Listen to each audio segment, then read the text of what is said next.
Spider plant. Okay okay natural air purification గా ఉపయోగపడింది. Okay అమ్మా. ఓకే మీకు ఇది చెప్పండి. మారేడు చెట్టు. మారేడు అంటే మారేడు అదే లిక్విడ్స్ అని చేస్తుంటారు బయట జ్యూస్ అవి. ఓకే. ఈ ఆకుల్ని పూజలో యూజ్ చేస్తారు. శివుడికి చాలా ఇష్టమైన చెట్టు. అంటే ఈశ్వరుడికి చాలా ఇష్టమైన ఆకు ఇది. ఓకే. దీని ఫ్రూట్స్ ని ఈ సమ్మర్ లో జ్యూస్ చేసుకొని తాగితే హెల్త్ బెనిఫిట్స్ చాలా ఉంటాయి. దీని ఫ్రూట్స్ని జ్యూస్ తాగితే సమ్మర్లో అంటే బాడీ కూలింగ్ అవుద్ది అంటారు. ఓకే అమ్మ ఇదేటమ్మా? This is multivitamin plant. Multivitamin tablets, vitamin C ఎన్ని తయారవుతుంది? తీసుకోకుండా ఈ ప్లాంట్ యొక్క లీఫ్ రోజు తీసుకుంటే సరిపోతుంది. ఓకే. ఈ ప్లాంట్ని పెంచాలంటే ఎలాగా మరి మేము ఇంట్లో పెంచుకోవచ్చా ఇది? పెంచుకోవచ్చు. అంటే ఎలా? Stem cutting. Stem cutting madam గారు. మేడం అసలు యాక్చువల్లీ అంటే ఇది ఎక్కడ దొరుకుతుంది మేడం గారు? మల్టీవిటమిన్ అంటే చాలా మంది ఇంట్రెస్ట్ చూపిస్తారు. ఇది ఎక్కడ దొరుకుతుంది మేడం? క్రాపింగ్ ప్రస్తుతం అయితే ఇది మా బయోడైవర్సిటీ పార్క్ లోనే ఉన్నది.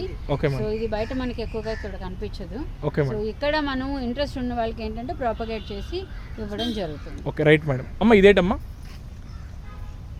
చెప్పండి అమ్మ.